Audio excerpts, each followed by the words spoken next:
We often forget that we are alive. We live in a world of concepts and language, feeling as though our inner life is in no way connected to our environment. Our sense of self feels separate from nature, from others, even from our own bodies. We forget the power of sensation, that there is a mode of awareness that precedes and underlies language, and over time our ability to extend our awareness outward is stunted. Our lives can become an inward nightmare, where the chief concern is ourselves. Our stream of consciousness is polluted and crowded with language and feelings of anxiety. Even our perception of time and space feel constricted.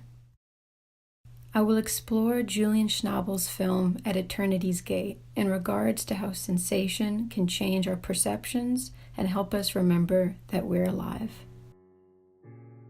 Art is able to enliven the senses. It is to make the senses wake up to where they are. Vincent van Gogh, played by Willem Dafoe, believes his art has the power to enliven the senses and awaken people from their slumber.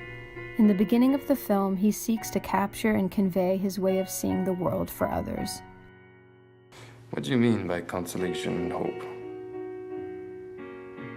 You might be asking too much of people. I'd like to share my vision with people who can't see what I see the way I see. Yes, but why? Because my vision is closer to the reality of the world. I can make people feel what it's like to be alive. Do you feel like they don't feel alive? Yes, I do. And you think you can make them feel that through painting? Yes. Yes, absolutely. Yes. Vincent has an intense perception of the world.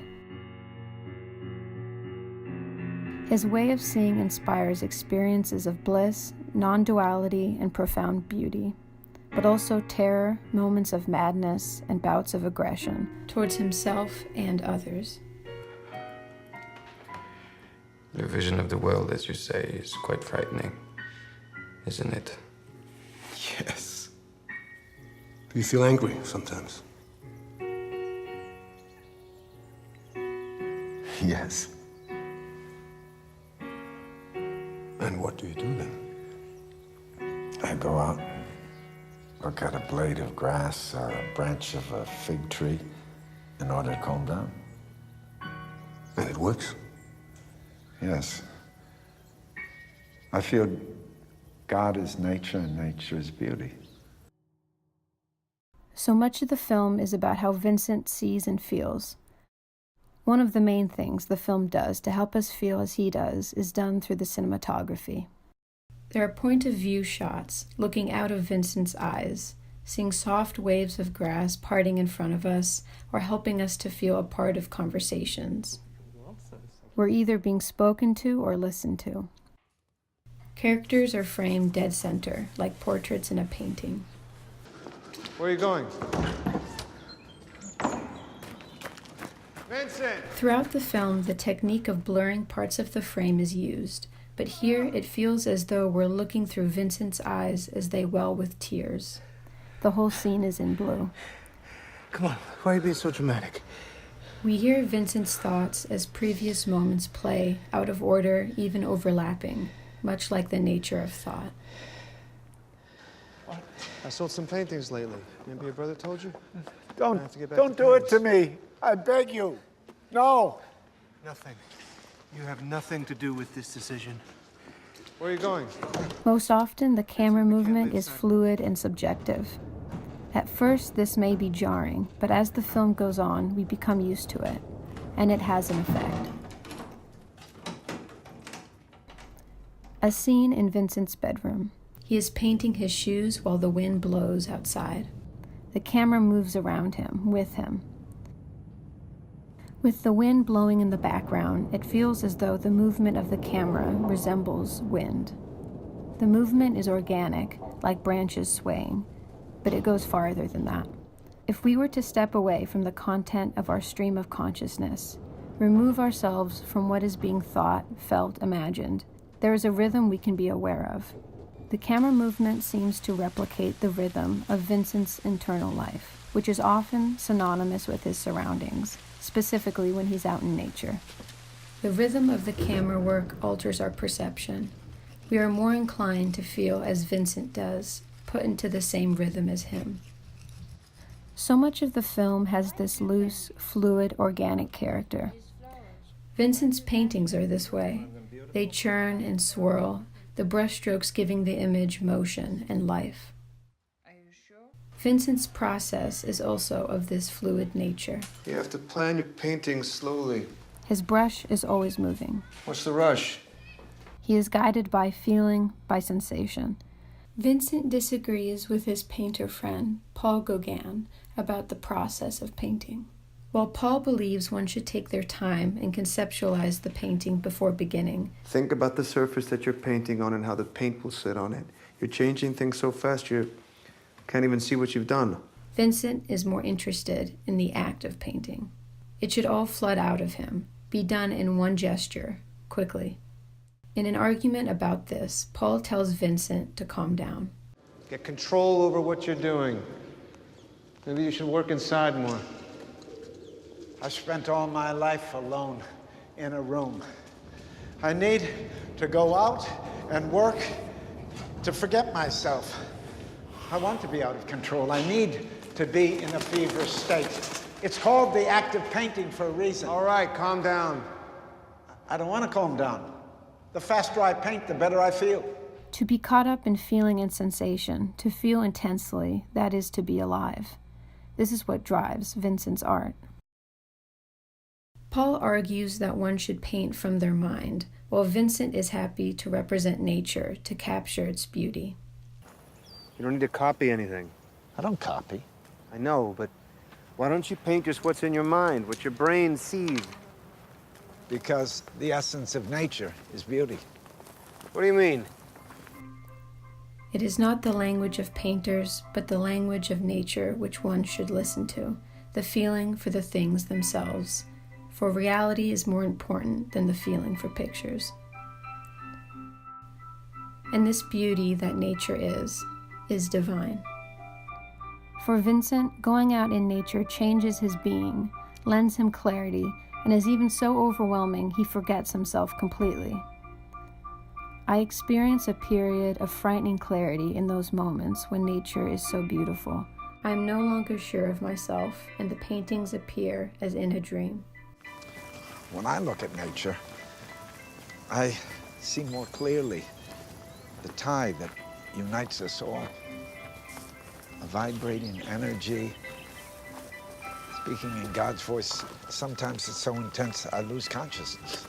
Come on. I swear to you, after a while, I wake up and I don't know where I am or what I'm doing. It takes me some minutes to even remember my name. Vincent seems happiest alone in nature or while creating. He is able to get away from thinking, from language. I paint, as a matter of fact, to stop thinking. And tap into being. His being and the being of other existence, whether it be a tree or dirt, are one. So often we immediately pass from the actual experience of living to the concept of it. We don't see the world around us. We go from seeing an object to categorizing it and storing it away. Vous peignez quoi, monsieur? Ça. Des racines? Ah ouais. Mais pourquoi vous peignez des racines? Vous les trouvez belles? Oui. Et vous peindrez aussi le reste de l'arbre? Non. Juste les racines? Oui. We live in concepts, hardly having a direct experience. But to be free of our symbols and associations, to come into contact with the suchness of things, we would free objects of the names we give them and realize that they shine with an inner light. All things appear to be their own point. Their simple existence, or better, their present formation, seems to be perfect, to be an end or fulfillment without any need for justification.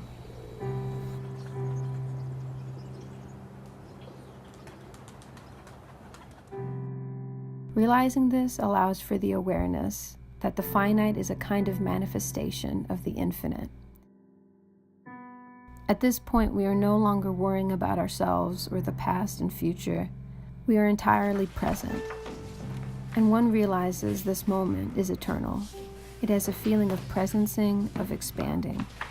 This temporal feeling marries to the physical space we're in. When facing a flat landscape, I see nothing but eternity. Am I the only one to see it? Existence can't be without reason. The present itself expands to become an enveloping field of presence, which assumes the precise shape and contour of the developing sensory landscape, as though it were its native shape. We are to lose ourselves in sensation. The experiencer and the experience become a single ever-changing, self-forming process, complete and fulfilled at every moment of its unfolding, and of infinite complexity and subtlety. It is like not watching, but being. A sort of meditation. When I paint, I stop thinking. About what? I stop thinking, and I feel that I'm a part of everything outside and inside of me.